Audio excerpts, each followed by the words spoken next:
여러분 안녕하세요. 삼손 박사의 삼손 이야기 오늘 11번째 시간 시작하겠습니다. 우리는 지금까지 사사기 15장 삼손의 복수 에피소드를 통하여 신자가 하나님께 주신 은사를 잘못 사용하고 있다 하는 말씀을 드렸습니다. 그렇다면 우리는 어떻게 해야 하나님께 주신 이 은사를 허비하지 않고 바르게 사용할 수 있을까요? 신자가 하나님께 받은 달란트, 그것이 물질의 축복이든 시간의 축복이든 이 달란트를 사용하는 것은 예수 그리스도의 두 번째 피의 맞바꿈에 참여하고 있다는 생각으로 공동체를 섬겨야 합니다. 사사기 15장 20절에 블레셋 사람의 때에 삼손이 이스라엘 사사로 20년 동안 지냈더라 라고 말씀합니다. 이 말씀을 듣는 우리는 삼손이 진짜로 20년 동안 이스라엘 사사로 일했는가? 그는 과연 사사답게 살았는가? 라는 반문을 할 수 있습니다. 물론 삼손은 사사로서 주어진 대부분의 시간을 자신의 정욕과 복수를 위해 살았습니다. 하나님의 은혜가 아니었다면 삼손은 단 하루도 사사로 살 수 없었을 것입니다. 그런데도 사사기 저자는 그가 20년 동안 이스라엘 사사로 지냈다라고 말합니다. 이 말씀은 하나의 역설입니다. 삼손은 오늘날 신자에게 반면 교사입니다. 삼손은 20년 동안이나 하나님의 은혜를 받았지만 이렇게 한심하게 살았다.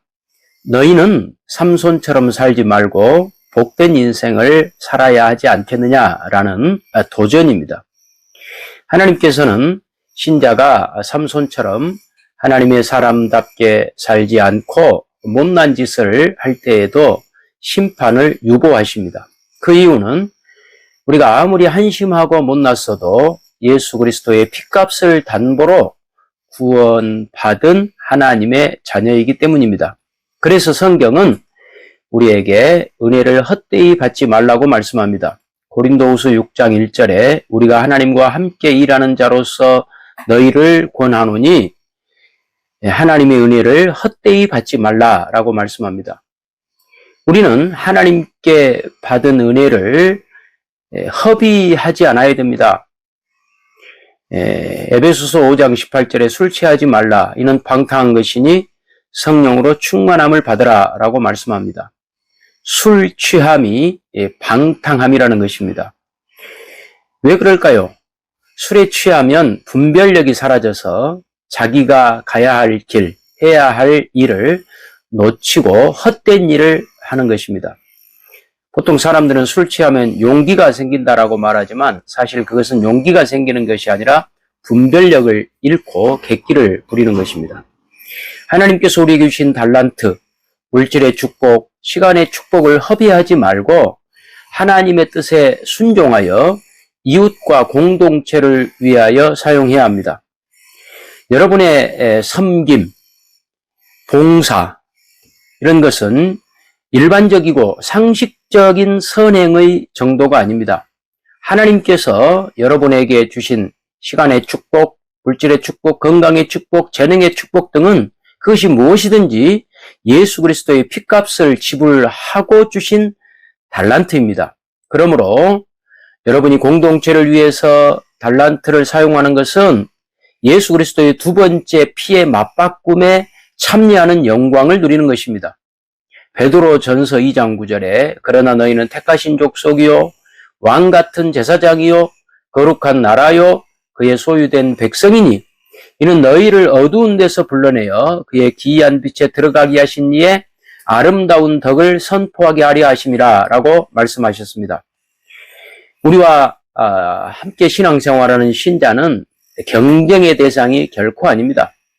예수 그리스도의 핏값을 나눈 형제요 자매들입니다.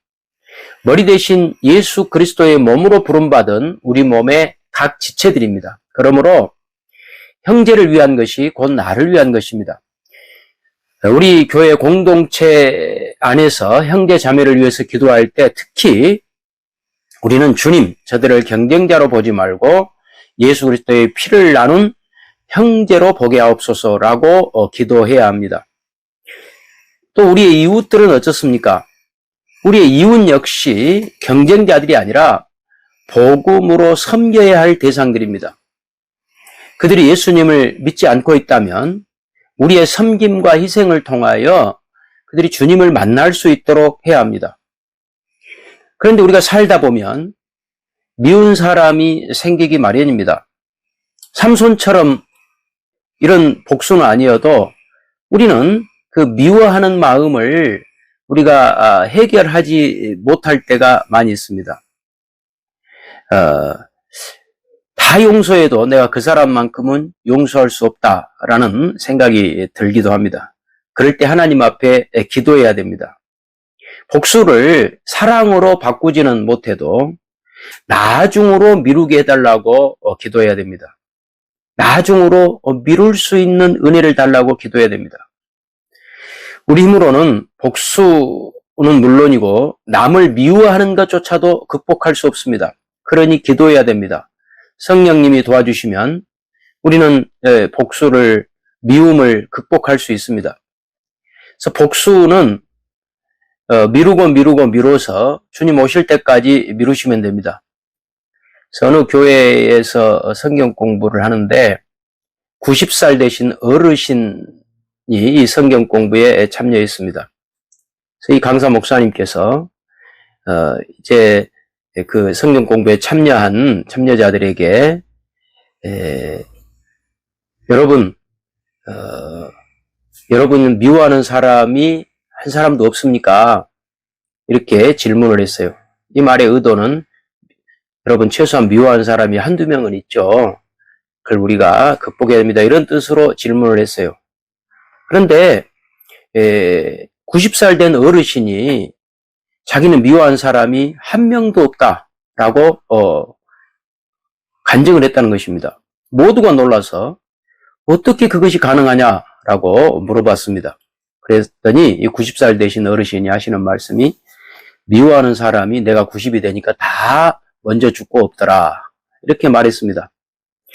여러분 쪼크일 수 있지만 그러나 복수를 뒤로 미뤄야 됩니다.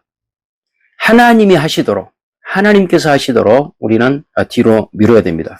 그러나 섬김과 봉사는 앞으로 당겨야 합니다.